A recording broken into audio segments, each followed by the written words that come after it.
నువ్వు రోషంగల్ల కుమారుడు అయితే, రోషంగల్ల కుమార్తె అయితే మోకాళ్ళు నీ దేవుడిని అడగవలసిన ప్రార్థన ఇదే. నా చర్యల వలన, నా జీవితం వలన నీ నామం మహిమపరచబడాలి, కానీ నా వలన నీ నామం దూషణ పాలు కాకూడదు, అవమానం పాలు కాకూడదు దేవా అని, తండ్రి అని మీరు దేవుణ్ణి అడగాల్సి ఉంది. ఇది బాధ్యత. నేనైతే ఆ ప్రార్థన చేసుకుంటానండి. మరి మీలో ఎంతమంది చేస్తారో లేదో నాకైతే తెలియదు. ఓ పాట కూడా పాడుకున్నా, ఆ పదాలే పాటలో పెట్టుకొని ఓ పాట కూడా ఎప్పుడో చాలా సంవత్సరాల క్రితం పాడుకున్నా. చివరి శ్వాస విడిచేంత వరకు నాదు సాక్ష్యము కాపాడుము. చివరి శ్వాస విడిచేంత వరకు నాదు సాక్ష్యము కాపాడుము. సాక్ష్యము చెదరి పోవుట కంటే, సాక్ష్యము చెదరి పోవుట కంటే ముందే మరణము కలిగించుము. ముందే మరణము కలిగించుము. నా ప్రాణం నీవయ్యా, నీ కొరకే నేనయ్యా, నా సర్వం నీవయ్యా, నా ప్రియుడా యేసయ్యా. నా ప్రాణాత్మ శరీరము యేసు నీకే అంకితం. నా ప్రాణాత్మ శరీరము యేసు నీకే అంకితం. అంకితం నీకంకితం నేటి నుండి నా జీవితం. దేవునికి మహిమ, దేవునికి మహిమ. చివరి శ్వాస వదిలేంత వరకు నాదు సాక్ష్యము కాపాడు. సాక్ష్యము చెదరిపోవుట కంటే, దానికంటే ముందే నాకు మరణం వచ్చేటట్టు చెయ్యి. అంతేగాని నేను ప్రాణముతో ఉన్నంత వరకు యేసు అను నీ నామం మహిమపరచబడాలే కానీ నా వలన దూషణ పాలు కాకూడదు. ఇది నా ప్రార్థన తండ్రి అని దేవుణ్ణి వేడుకున్నా. మరి మీరేం అడుగుతారో మరి నాకు తెలియదు. మీరు కూడా ఇదే ప్రార్థన చేస్తే బాగుంటుంది. అదే చెయ్యాలి కూడా. మన కోరికే అదే అయి ఉండాలి. అది మన బాధ్యత. మన తండ్రికి చెడ్డ పేరు. కొంతమంది ఆడపిల్లలు అంటారు, ఏమ్మాయి అందరూ ఎలా ఉన్నారు, నువ్వు ఎలా ఉన్నావు, ఏంటి సత్యకాలపు సత్యమ్మలాగా నీ అవతారం నువ్వు, అందరూ లవర్స్ని మెయింటైన్ చేస్తుంటే నువ్వేంటి మే అంటే ఆడపిల్లలు గట్టిగా చెప్తారు, వాళ్ళ ఇష్టం వచ్చినట్టు బ్రతికితే బ్రతుకుతుండొచ్చు. నా కోసం ఎన్నో బాధలు పడ్డ నా తండ్రి నా తల్లి నా కోసం ఎంతో త్యాగం చేసి నన్ను కష్టపడి చదివిస్తున్నారు. లక్షల డబ్బులు పోసి చదివిస్తున్నారు. ఇట్లాంటి దిక్కుమాలిన పనులు చేసి నా తండ్రికి చెడ్డ పేరు తేకూడదు. నేను తేకూడదు. నా మీద బోలెడంత ఆశలు పెట్టుకొని నా కోసం వాళ్ళు తింటున్నారో తింటలేదో, వాళ్ళు ప్రశాంతంగా ఉన్నారో లేదో తెలియదు, శ్రమపడి లక్షలు పోసి నన్ను చదివిస్తున్నారు. నా ఫ్యూచర్ కోసమేగా, నా బ్రతుకు నా భవిష్యత్తు బాగుండాలనేగా.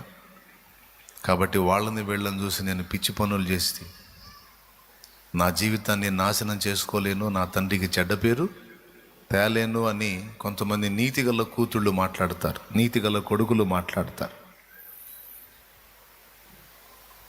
కొంతమంది ఉంటారు, ఈ నీతి లేనోళ్ళు ఉంటారు, నీతి జాతి లేనోళ్ళు కొంతమంది ఉంటారు. మిమ్మల్ని కాదు అట్లా ఉన్నోళ్ళని అంటున్నాను. కొంతమందికి ఉండదు ఆ నీతి. అమ్మ లేదు, అయ్యా లేదు, ఉండదు. ఏకదం స్టేషన్ కాడికి పిలిపిస్తారు. ఎక్కడికి? స్టేషన్ కాడికి పిలిపిస్తారు, పోలీస్ స్టేషన్ కాడికి. ఈయన్ని గన్నందుకు, ఈమెని గన్నందుకు ఇక సావు రావటం ఒక్కటే వాళ్ళకి అన్నంత విరక్తి తీసుకొస్తారు. కొంతమంది ఉన్నారులే పాపం, ఇప్పటికీ అట్ట తేడాబడ్డోళ్ళు నేను ఈ మాట ఎత్తినప్పుడల్లా ఇంకో సంఘానికి పోతే బాగుండు అనుకుంటారు. ఈ దుర్మార్గుడు కనీసం నెలలో ఒకసారన్నా ఈ మాట ఎత్తుతున్నాడు, మనమేమో అదే పని చేశాము, ఇక్కడికి పోకపోతే బాగుండు అనుకుంటారు. నీకు దండం, మీలాంటి వాళ్ళు రాకపోయినా పర్వాలా. పశ్చాత్తాపడి నిజమే కదన్నా నేను చేశానన్న ఆ పని, దేవుడు నన్ను క్షమించుగాక అంటే పర్వాలేదు. ఛీ ఇట్లా మాట్లాడతాడు ఈయన అంటే మాట్లాడిన వాడిని చూసుకొని వెళ్ళు. అట్టా మాట్లాడిన వాళ్ళు ఉంటారు, వాళ్ళని చూసుకొని వెళ్ళు, నీకు సరిపోయిద్ది. ఎవరన్నా ఉంటే చెబుతున్నాను, లైవ్లో ఉన్నా జూమ్లో ఉన్నా ఏముంది, వేరే ఛానల్లోకి వెళ్ళిపోవచ్చు. నా తండ్రికి నా వలన చెడ్డ పేరు రాకూడదు, నీతి మాలిన పని నేను చెయ్యకూడదు. నాకు ఫ్యూచర్ ఉంది, నాకు ఒక టైం వస్తుంది. ఆ టైం వచ్చినప్పుడు నాకు కూడా భాగస్వామి ఉంటారు, నాకు కూడా నా తల్లిదండ్రులే వెతికి చేస్తారు. నాకు నేనుగా చూసుకోవాల్సిన అవసరమే లేదు అని రోషం కొడుకు, రోషం కలిగినటువంటి కూతురు అంటారు ఆ మాట.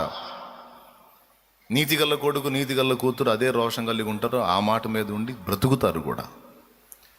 ఇక నీతి జాతి లేని వాళ్ళు ఉంటారు కదండి కొంతమంది, వాళ్ళకి సిగ్గు శరం ఉండదు, వాళ్ళంతా వాళ్ళ ఇష్టం అంతే. దేవుని మందిరాన్ని కూడా వాళ్ళు దరిద్ర కార్యకలాపాలకు వాడతారు. ఇట్లాంటి నీతి జాతి లేని రకాల కోసం కూడా చెప్తున్నాను అనమాట. ఇట్లాంటి వాళ్ళు తల్లిదండ్రుల్ని రోడ్డుని వేస్తారు.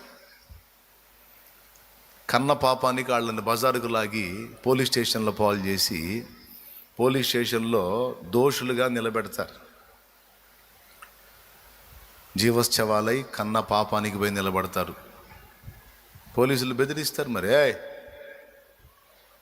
రమ్మని, సిఐ గారు రమ్మంటాడు, మిమ్మల్ని రండి అంటారు ఫోన్ చేసి.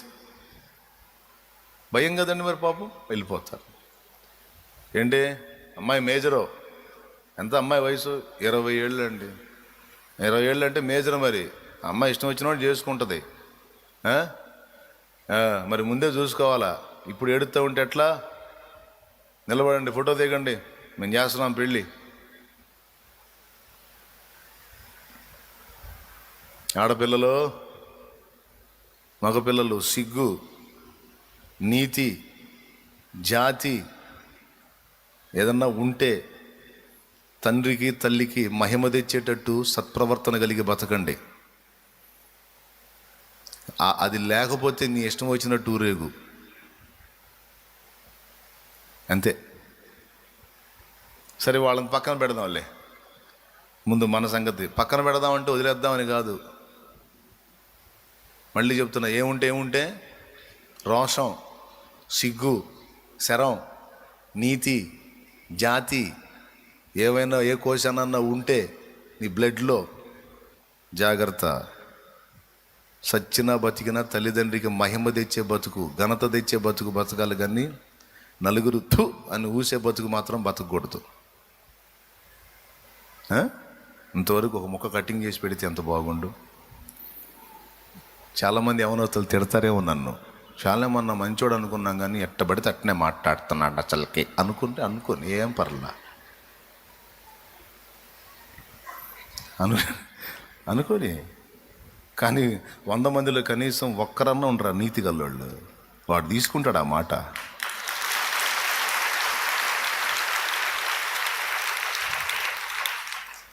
ట్రెండ్ అలా ఉంది అని ట్రెండ్లో బట్టి కొట్టుకుపోయేవాడు సచ్చిన చేపతో సమానం.